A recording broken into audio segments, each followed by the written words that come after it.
Hi hello welcome to post 360. నేను మీ మురళీ రాపల్లి. ఒక విధంగా చెప్పాలంటే మన శత్రువులు ఎక్కడో ఉండరు, మన చుట్టే మనతోనే ఉంటూ పక్కనోడికి సహాయం చేస్తూ ఉంటారు. ఎందుకో తెలుసా? వాడికి నువ్వంటే కుళ్ళు, జలసి, బాధ అన్నీ ఉంటాయి. ఎందుకంటే నువ్వు ఎదగటం వాడికి ఇష్టం ఉండదు, నువ్వు గొప్పవాడిగా ఉండటం వాడికి ఇష్టం ఉండదు. నీ పొజిషన్ ఎప్పుడెప్పుడు లాక్కోవాలన్నా చూస్తాడు, లేదంటే నిన్ను ఎప్పుడెప్పుడు డౌన్ చేయాలనైనా చూస్తూ ఉంటాడు. సో ఈ విషయాలన్నీ నేను ఎందుకు చెప్తూ ఉన్నా అంటే, ఇప్పుడు మనకి అందరికీ తెలిసిన వ్యక్తి విజయ్ సాయి రెడ్డి గారు. జగన్మోహన్ రెడ్డి గారి కుటుంబానికి వాళ్ళ తాతల కాలం నుంచి అకౌంటెంట్ గా తను ఎన్నో సేవలు అందించారు కుటుంబానికి. అందుట్లో ఎటువంటి సందేహం లేదు. కానీ దానికి ప్రతిగా జీతం కాకుండా జగన్మోహన్ రెడ్డి గారు అంతకన్నా ఎక్కువ ఇవ్వడం మొదలుపెట్టారు. అధికారం, ఒక్కసారి ఆ అధికార దాహం ఒంటిలోకి చేరితే మన పక్కనున్న నాయకుడిని కూడా తొక్కేసడానికి ఏం మాత్రం ఆలోచించదు ఆ దాహం అనేది. సో మొన్నటికి మొన్న విజయసాయి రెడ్డి గారు తన ఎంపీ పదవికి రాజీనామా చేసి రాజకీయాల్లో నుంచి పూర్తిగా వైదొలిగానని చెప్పి పంట పొలాల్లో ఇత్తులు చల్లుకొని మొక్కలు కోసుకుంటాయని ముష్టి కబుర్లు బోల్డ్ చెప్పాడు. కానీ ఇప్పుడు ఆయన చేస్తున్న రాజకీయాన్ని చూస్తుంటే అబ్బా, ఏమన్నా రాజకీయమా, వయసుతో వచ్చిందా మోసంతో వచ్చిందా అనేది అర్థం కావట్లేదు. సో ఇప్పుడు గతంలో కాకినాడలో సెస్ భూములకు సంబంధించినటువంటి కేసు ఒకటి నడుస్తుంది. ఆ కేసులో ముద్దాయిలుగా కేవీ రావు, అదేవిధంగా విక్రాంత్ రెడ్డి, వీళ్ళందరూ ప్రత్యర్థులుగా ఉన్నారు.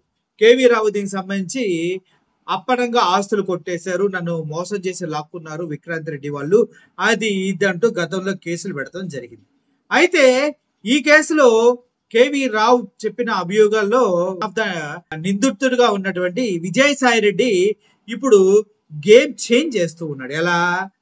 కూటమి ప్రభుత్వంతో చేతులు కలిపి ఆయన గేమ్ ఆడుతున్నట్టుగా అర్థమవుతుంది. ఎందుకంటే ఎప్పుడైతే కేసు పెట్టి విజయసాయి రెడ్డిని ఇన్వెస్టిగేషన్ కి రమ్మని పిలుస్తూ ఉన్నారో, ఈయన ఎటువంటి విధాల ప్రతిఘటన లేకుండా, ఆ కేసు ఎందుకు రావాలి అని అడగకుండా, దానికి బెయిల్ కూడా తెచ్చుకోకుండా డైరెక్ట్ గా వెళ్ళి వాళ్ళ విచారణలో భాగం పంచుకుంటూ ఉంటున్నాడు. ఇంతసేపు 2 గంటల్లో వాళ్ళ విచారణ అయిపోతుంది. అంటే వేల కోట్ల కుంభకోణం జరిగినటువంటి కాకినాడ సెస్ భూములకు సంబంధించినటువంటి కేసులో ఇన్వెస్టిగేషన్ చేస్తున్న అధికారులకి విజయసాయి రెడ్డి గారిని ఇన్వెస్టిగేషన్ చేయడానికి, ఆయన్ని విచారించడానికి కేవలం 2 గంటలు సరిపోయింది.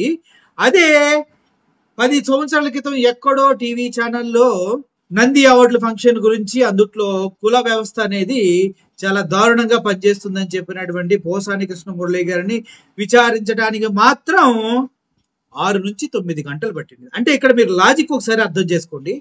వేల కోట్ల కుంభకోణంలో నిందితుడిగా ఉన్నటువంటి విజయసాయి రెడ్డి గారికి ఇన్వెస్టిగేషన్ చేయడానికి 2 గంటలు సరిపోయింది. ఎప్పుడో 10 సంవత్సరాల క్రితం మాట్లాడినటువంటి కేవలం నంది అవార్డు ఫంక్షన్ గురించి ఇన్వెస్టిగేషన్ విచారించడానికి ఎస్పీ గారికి 6 నుంచి 9 గంటలు పట్టింది. ఇందులో మతలబ్ ఏంటి? అసలు కేసు పెట్టినప్పుడు దాన్ని ప్రతిఘటించాలి, దానికి సంబంధం లేదని నోటీసులు ఇవ్వాలి, లాయర్ని హైర్ చేసుకోవాలి, అన్నిటికన్నా ముంచి నా బెయిల్ ఒకటి అప్లై చేయాలి. అవి కాకుండా విజయసాయి రెడ్డి పుట్టుకుని వెళ్ళి టుప్పుకుని వస్తున్నాడంటే దీని వెనక అంతరార్థం ఏంటో అనేది ప్రజలకు తెలియదు అనుకుంటే మాత్రం పిల్లి కళ్ళు మూసుకుని పాలు తాగుతూ నేను ఏం చేస్తున్నా అన్న విషయం ఎవరికి తెలియదు అనుకోవటమే అనమాట. ఎందుకంటే ఈ కేసుని విచారణలోకి తీసుకుని హైకోర్టులో వాదిస్తూ ఉన్నప్పుడు విక్రాంత్ రెడ్డి చెప్పిన విషయం ఏంటంటే, విజయసాయి రెడ్డి అనే వ్యక్తి ప్రభుత్వంతో కుమ్మక్కైపోయి, అంటే ప్రభుత్వంతో కలిసిపోయి, వాళ్ళు పెట్టిన లాలూచీలకి లొంగిపోయి ఇలా మా పైన అభియోగాలు చేస్తున్నాడు అని ఆయన చెప్పడం జరిగింది. దీన్ని బలపరుస్తూ విక్రాంత్ రెడ్డి లాయర్ ఎవరైతే నిరంజన్ రెడ్డి ఉన్నారో ఆయన కూడా ధీటుగా దీని గురించి మాట్లాడటం జరిగింది. అదేవిధంగా కేవీ రావు అండ్ అరవిందోకి సంబంధించినటువంటి ఏదైతే డిస్ప్యూట్ ఉందో దాన్ని వాళ్ళిద్దరూ ఒక అగ్రిమెంట్ కి వచ్చేసారు, దాన్ని వాళ్ళు సెటిల్మెంట్ చేసుకున్నారంటూ కూడా నిరంజన్ రెడ్డి మాట్లాడటం జరిగింది. అవునా అంటూ కోర్టే ఆశ్చర్యపోవడం జరిగింది. ఒక విధంగా చెప్పాలంటే కోర్టులో నిరంజన్ రెడ్డి, అదేవిధంగా అభియోగాలు మోపబడుతున్న విక్రాంత్ రెడ్డి, వీళ్ళిద్దరు కలిసి వాళ్ళ సహా అభియోగి అయినటువంటి విజయసాయి రెడ్డి ప్రభుత్వానికి అమ్ముడు పోయాడు అంటూ మాట్లాడటం అనేది హైలైట్. ఈ పిటిషన్ ని విచారిస్తున్నటువంటి జడ్జి గారు నూనెపల్లి హరినాథ్ గారు ఆశ్చర్యపోయి నిజమా వాళ్ళిద్దరూ నిజంగానే ఒక అండర్స్టాండింగ్ వచ్చారా? అయితే దానికి సంబంధించిన డాక్యుమెంట్స్ అదేవిధంగా ఇప్పుడు విజయసాయిరెడ్డి వర్షన్ ఏంటనేది కూడా ఆయన తెలుసుకోవాలనేసి ఈ కేసుని ఏప్రిల్ 16కి వాయిదా వేయటం జరిగింది. అయితే విజయసాయిరెడ్డి గురించి కేసులంతా ఎప్పుడు జరుగుతానంటే దాని గురించి అంత పట్టించుకోవాల్సిన అవసరం లేదు. కానీ విజయసాయిరెడ్డి యొక్క మనస్తత్వం, ఆలోచన విధానం నిజంగానే కూటమి ప్రభుత్వానికి అమ్ముడుపోయి వాళ్ళు చెప్పినట్టుగా ఆడుతూ ఉన్నాడా అంటే అవుననే అనిపిస్తుంది. ఎందుకంటే మీకు పైన చెప్పినటువంటి పోసాని కృష్ణమురళి గారి ఉదాహరణ ఇక్కడ క్లియర్ గా మనకి దాంట్లో విషయాన్ని తెలియజేస్తూ ఉంది. అందుకోసమే బీజేపీ కోసం అక్కడ ఎంపీ పదవికి రాజీనామా చేశాడు.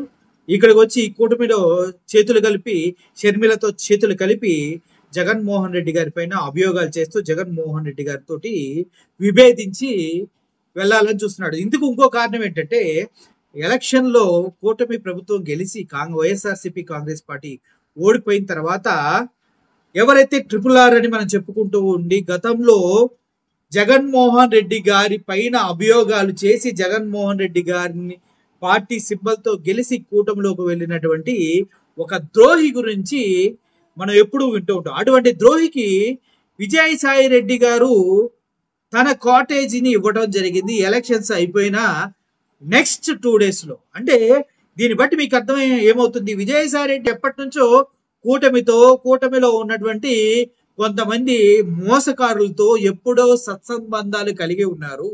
దానికి అనుగుణంగానే విజయసాయి రెడ్డి తన పావులు కదుపుకుంటూ ముందుకు వెళుతూ ఉన్నారు. అదే విధంగా విశాఖపట్నంలో విజయసాయి రెడ్డి వైఎస్ఆర్సీపీ పార్టీకి చేసినటువంటి డ్యామేజ్ అంతా ఇంత కాదంటూ వైఎస్ఆర్సీపీ పార్టీ వర్గాల్లో ఎప్పటికప్పుడు న్యూస్ వస్తూనే ఉంది.